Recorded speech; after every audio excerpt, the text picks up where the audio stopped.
Welcome to Sunday Night Guitar with Matt.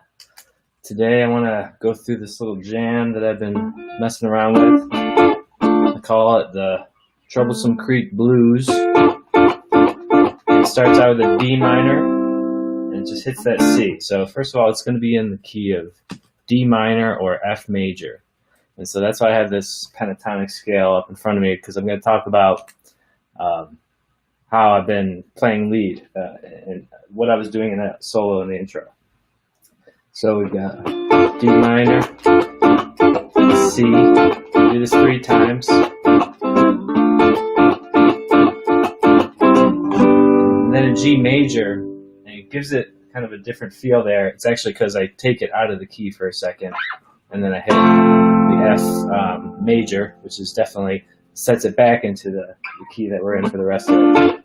So let's talk a little bit about this structure of the lead that I keep hammering on in all these lessons, but it's been such a breakthrough in my lessons that I want to really emphasize it. So on the scale here on the left, you got F major. So if we're looking at the major scale and you want it, and you're in, like, if you're on the F chord, you're going to want to start on that F, and then you go 1, 2, 3. So we're spanning 5 frets, and you go 1, 3, 5, 3, 5, 3. If you're just setting this as your bass, these 5 frets, it's the 1st fret, 3rd fret, 5th fret, up a string, 3rd fret, 5th fret, and then up another string to the 3rd, and that's your octave. So it's a major octave. But in this song, we're doing a lot more minor, because I'm hitting that D minor 90% of the loop. So let's look at the pentatonic scale there. Now, as we've gone over in other lessons, the form of the pentatonic scale, let's just look at the E for a second. It's open 3, open 2, open 2. And if we move it up, you can apply that shape anywhere, any root that you want to start on. So if we're starting on D minor instead of E minor, I can do the same thing. This would be like the open position, up to 3rd, 3 frets above that. Then you go up a string to open again, 2. Okay, let me actually do it in the E minor just so you can hear the similarity.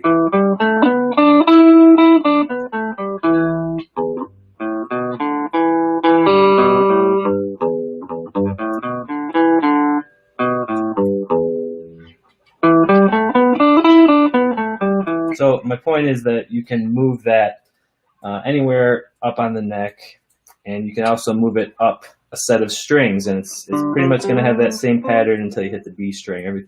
That throws everything off. But so let's just jam on that for a second. This D minor pentatonic, which is going to start on D here, go up 3 frets to what is that? That's an F, and then go up a string, and then hit these this little box here. Okay, so let's just jam on that for a second.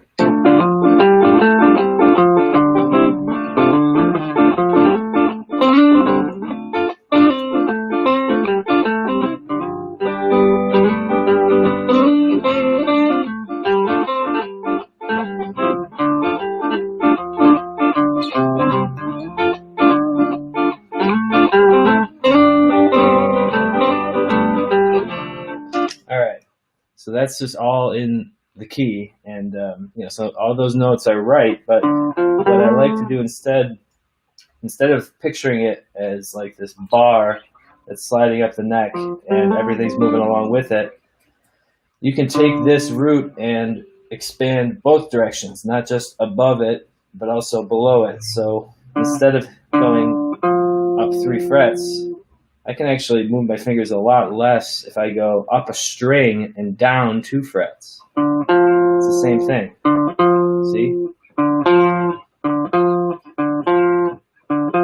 And if I do it like that, it really works itself out for some just fun stuff that you can do sliding around. So again, starting, let's think of this as the first, second, third, fourth, and fifth fret. We're going to be spanning 5 frets, but in this case, we're starting on the third. So you start with your ring finger on the A string, 5th fret. So here we are, right there in the scale. That's the D. So then you go D, up. My pointer finger is already right there. I just got to move it up a string. So I'm on the A string, now I'm on the D string. And then you just move your ring finger up another string too.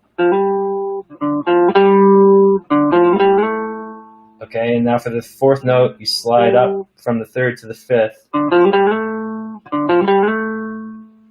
And then again, I'm in the position to take my pointer finger and go up another string to keep that octave going. Now I'm on the 3rd relative fret, which is actually the 5th fret in this case. And then just hammer on with your ring finger for the octave. See?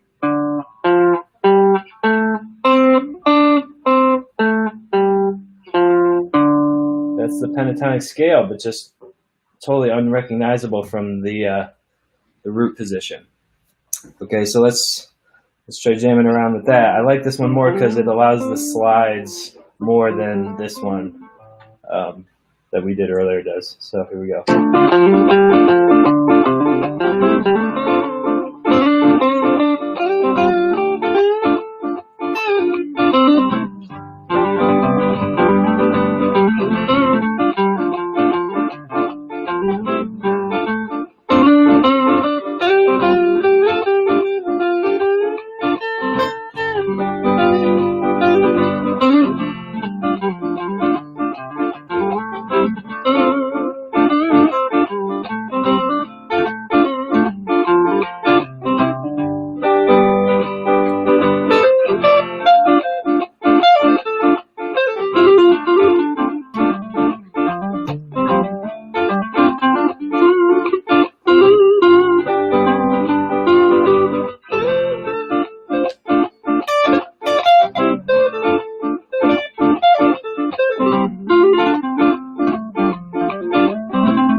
Kind of went off into this other position, which is something that I'm just starting to experiment with a little bit. So I won't talk about that too much.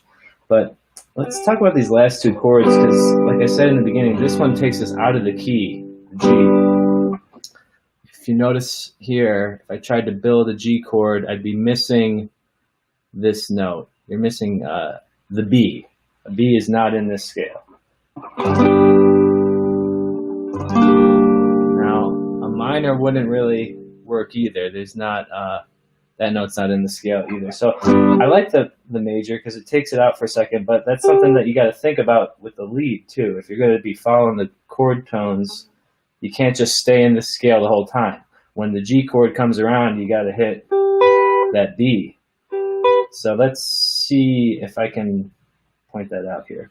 On F major or D minor.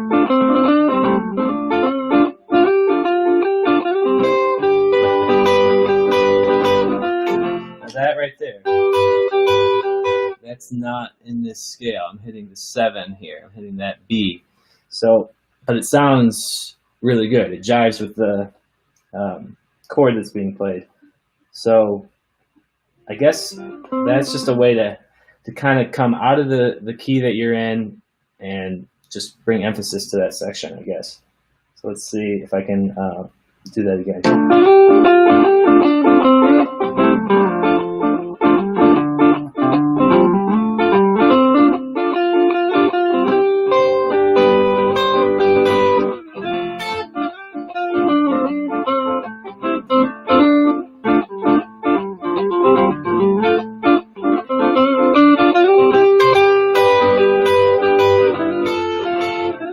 Now, see, it doesn't sound good here.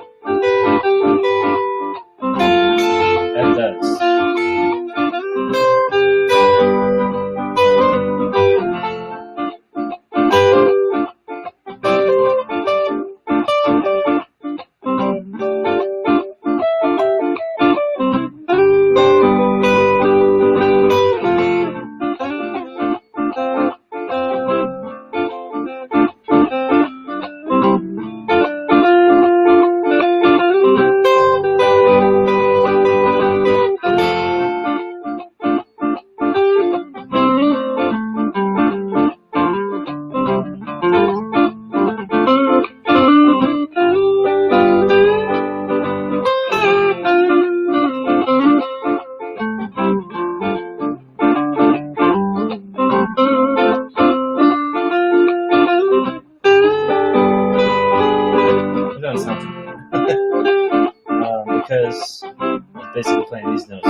Those bends are fun because anywhere that you have those 3 notes in a row, you can start on the middle one and bend up to the third.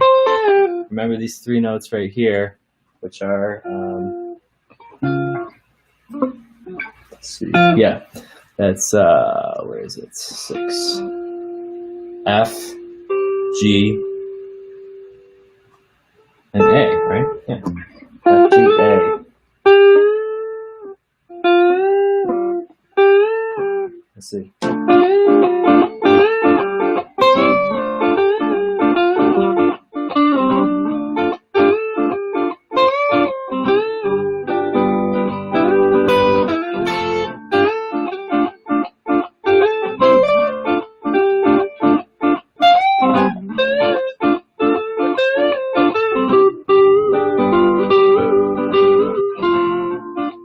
So anywhere that you have a note that is in the scale 2 frets up from the fret that you're at, you can bend into it. It's the same thing as that.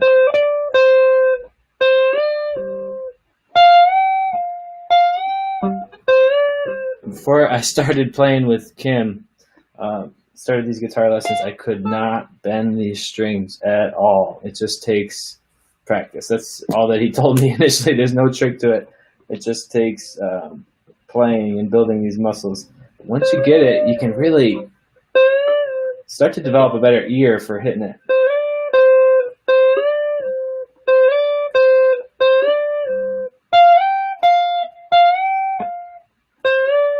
See, it's sometimes you get it a little sharp or flat, but